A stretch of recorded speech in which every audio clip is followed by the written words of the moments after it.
Je connais vos craintes, écoutez ma voix. Les capitalistes occidentaux dans cette partie du monde. Honte à eux donc, mais honte aussi à ceux qui les soutiennent à bout de bras. Honte aux dirigeants états-uniens.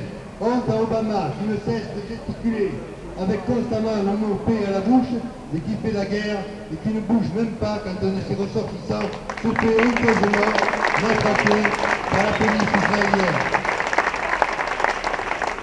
Honte à l'ONU, faible et couchée, qui ne propose aucune décision d'interposition, d'intervention dans cette partie du monde, donnant ainsi raison aux pays émergents des BRICS qui demandent une réforme profonde de ce machin, comme disait De Gaulle.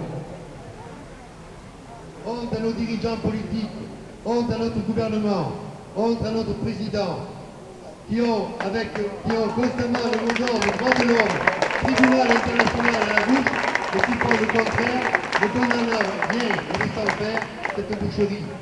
Honte à nos dirigeants économiques, nos entreprises, qui continuent à commercer, à livrer du matériel militaire sophistiqué, à soutenir financièrement cet État. Honte à l'Europe, incapable du moindre soutien quand surviennent ces interventions militaires barbares. Honte à nos artistes, sportifs qui en se rendant dans ce pays lui font de la pub et soutiennent ainsi leur refus d'appliquer les résolutions de l'ONU, bravant ainsi la communauté internationale qui les a votées. Enfin, honte à nos journalistes, à nos médias, enfin je veux dire à la grande majorité d'entre eux, qui non seulement diffèrent et taisent les infos négatives pour Israël, mais travestissent la réalité en plaçant sur le même plan occupants et occupés, agresseurs et agressés. Ce soir, chers amis, nous sommes un nombre certain, et pour faire plier un tel déploiement de force et de haine, il nous faut être bien plus. Nous devons nous multiplier, s'appeler lorsque sont décidés de tels rassemblements, appeler nos amis, nos contacts, nos voisins, on doit faire bien plus fort. Nous devons nous multiplier, mais aussi nous devons nous unir, nous rassembler, faire grandir les forces de paix en France, dans le monde, tant il est vrai que le combat du peuple palestinien pour sa reconnaissance et pour la paix n'est pas unique. De partout montent les tueries, les guerres régionales, les fondamentalismes, les forces de haine, les conflits, les interventions, comme au Mali ou en Centrafrique. Et pour quel résultat? Le capitalisme, c'est lui qui dirige pour l'instant l'économie mondiale et dirige la planète, c'est la guerre. Ayons confiance, déclarons la guerre à la guerre pour que cesse enfin au 3e millénaire cette culture de concurrence, de loi du plus fort, de conflit et de haine.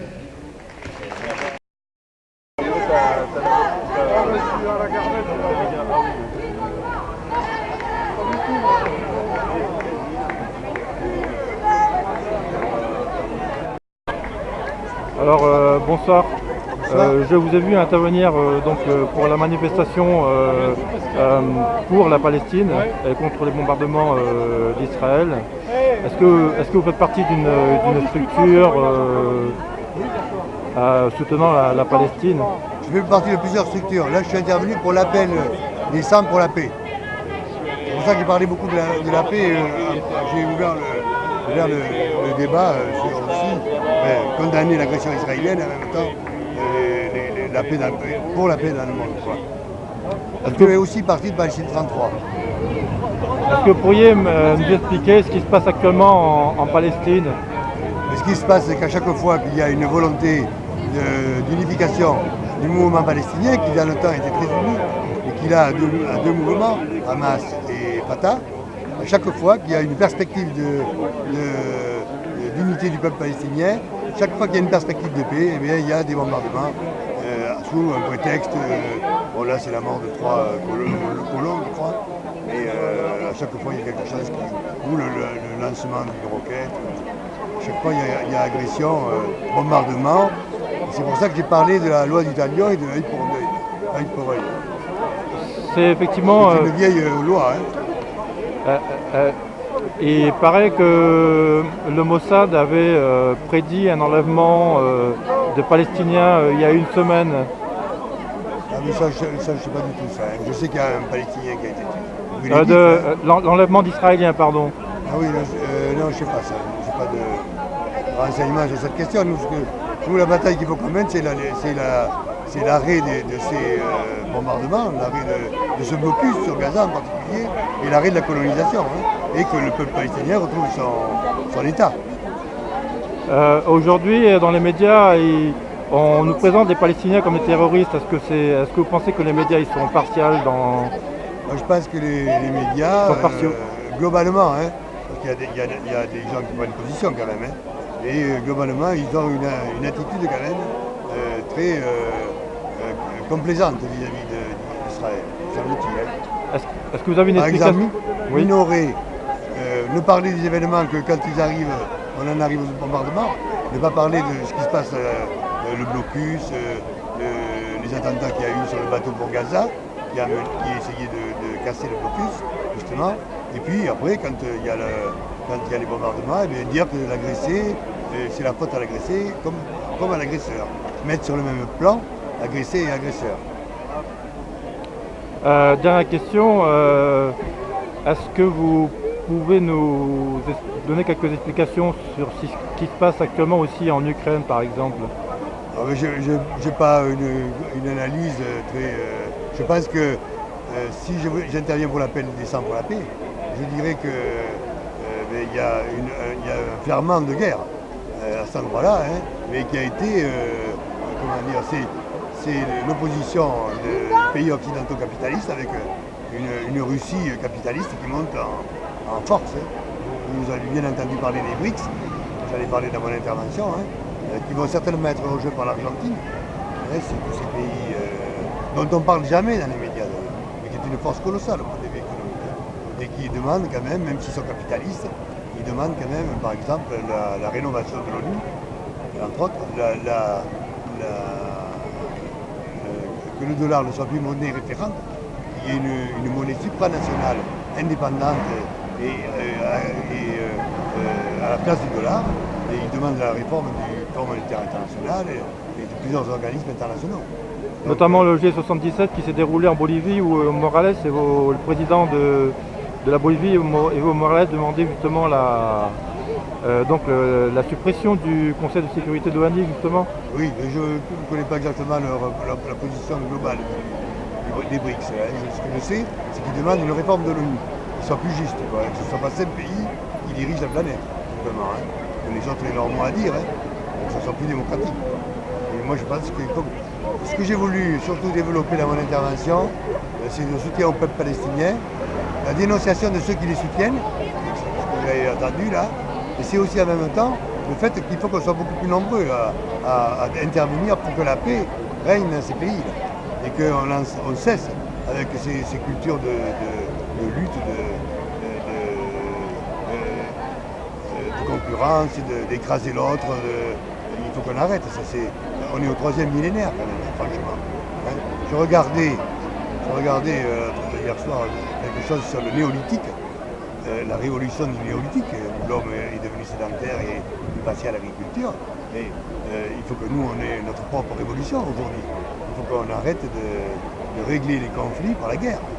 C'est impossible, ça. C'est vraiment le retour. C'est pour ça que j'ai cité le code d'Hammurabi, qui a 4000 ans. Pour nos internautes, est-ce que vous pourriez faire un petit résumé de la naissance, de la naissance d'Israël? Non, je ne peux pas. Je ne vous dirai pas là maintenant l'histoire exacte. Enfin, pas l'histoire, mais en une phrase, par exemple, comment est né Israël, par exemple? Israël est né en 1948, mais il y avait des mouvements avant qui demandaient avoir la terre pour Israël. Et ça s'est fait au détriment du peuple palestinien avec la Nakba, hein, que vous connaissez. Voilà. Alors ça passe sur quoi votre... Sur Oros para la Paz, c'est un site web espagnol. Ah oui, je vais le voir ça? Oui. Et vous avez une carte? Je vous donnerai l'adresse, oui. D'accord. Je vous remercie. Voilà, de rien. On a eu une petite discussion hors caméra et vous évoquiez justement la différence d'économie entre le capitalisme de production donc, de la Russie, des pays émergents, donc des BRICS, et le capitalisme spéculatif donc, des États-Unis et de l'Europe. Oui, alors donc je pense qu'il y a effectivement une bataille assez gigantesque au niveau économique mondial, qui est en train de, mais ça a toujours été le cas quand même, mais après bon, là ça a l'air de s'exacerber parce que le tigre blessé est toujours dangereux, vous savez bien. Hein, et ce qui est en train de monter, effectivement, c'est un capitalisme de production opposé à un capitalisme spéculatif. Et les pays occidentaux, je parle des États-Unis et de l'Europe, ils ont pensé qu'effectivement, avec la mondialisation, ils allaient pouvoir gérer le monde, donner la pollution, la production à des pays qui ne paieraient pas leur population pour leurs travailleurs, et eux, tranquillement, en délocalisant, ressourcer leur profit en spéculation. Quoi. Mais il y a un effet positif de la mondialisation, c'est la technique, la technicité qui est répandue sur le monde. On voit dans des émissions comme Terre Inconnue, je ne sais pas si vous regardez, ils vont dans un pays où les gens, c'est vraiment dans des déserts, et on a des gars qui sortent malgré le dénuement, la difficulté et tout ça, on est portable. Donc cette jeunesse du monde, vous savez qu'il y a 30% de la population mondiale qui a moins de 15 ans, et qui est avide de connaissances, avide d'intervenir dans les affaires du monde, elle est de plus en plus au courant. Et ça, c'est un mouvement, je pense, révolutionnaire dans le sens que c'est en train de faire bouger le monde, effectivement, et ces pays émergents, ils ne sont pas aussi dociles, en fait. Les pays occidentaux pensaient qu'ils pourraient refaire le colonialisme. Et aujourd'hui, on a des forces, certes capitalistes, mais très importantes. Vous avez parlé des BRICS, mais là, on dit que l'Argentine va le rejoindre. Vous avez appris le voyage de Poutine en Amérique du Sud. Et en même temps, il y a les autres pays, il y a des pays colossaux quand même. Le Nigeria, l'Indonésie, ces pays sont des pays importants. Alors évidemment que pour l'instant on peut dire que c'est encore des États du tiers-monde, mais je pense que c'est en marche cette révolution et qu'effectivement, soit on compose et on travaille, c'est ce que je veux dire, arrêtons la culture de concurrence, de marcher sur l'autre à côté, et puis en même temps développons le tous ensemble. Quoi, hein. Ça, on peut l'avoir en même temps à l'intérieur de ces pays émergents. On voit bien qu'aujourd'hui, la Chine est intervenue autour des îles Paracel pour récupérer les champs de pétrole ou pour forer. Et peut-être que ça peut se régler collectivement. Je veux dire, les pays se partageant les richesses. Est-ce que c'est ça le troisième millénaire? Donc, il y a 2 semaines environ, le G77 plus 1, donc c'était la Chine, qui était intervenue au G77, donc qui a rassemblé donc en Bolivie les 130 pays émergents. Je vais regarder, oui. Donc c'est un autre pôle de force qui, comme le disait Obama lors de son discours à l'investiture dernièrement, donc la Chine est aussi aujourd'hui la puissance économique mondiale. Oui, et c'est pas tout rose, d'ailleurs. Hein. Ça ne veut pas dire que ce soit tout rose à l'intérieur, au contraire, il y a vraiment des mouvements aussi. Mais en même temps, sur le plan international, c'est cette opposition qui peut présenter du danger très important. Parce que ceux qui ont le pouvoir ne veulent pas le laisser, économique en particulier.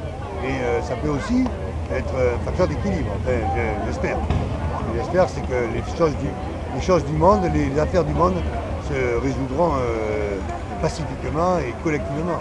C'est pour ça qu'on a intérêt à ce qu'il y ait ces pays-là, qu'il y ait plus de force à l'ONU. Parce que je parlais du machin, comme disait le général de Gaulle, pour l'instant, ils ne bronchent pas. Ils bronchent, on leur dit de broncher. Quoi. Voilà. Est-ce que vous avez une explication sur les terroristes de Boko Haram qui sont au Nigeria, qui ont une base et qui ont enlevé donc des écolières? Oui, mais je pense que d'abord les fondamentalismes, comme j'ai dit dans mon intervention, se développent fortement et ils sont encouragés, à mon avis, par les puissances dirigeantes, parce que ça les sert, ça divise.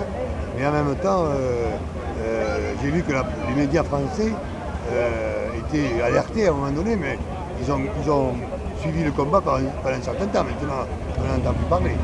Ce que je souhaiterais, c'est qu'ils soient aussi performants dans l'arrivée de toutes les prostituées que nous voyons sur les boulevards et qui viennent du Nigeria, et du Ghana, et de la Sierra Leone et tout ça. Là, c'est là qu'il faut aussi dénoncer. Il faut dénoncer tout quoi. Franchement, c'est aussi nocif l'un que l'autre. Et après, je me dis, le Nigeria, c'est une puissance énorme au point de vue pétrole. Donc il y a peut-être des forces qui ont intérêt à le déstabiliser. Voilà. Je vous remercie.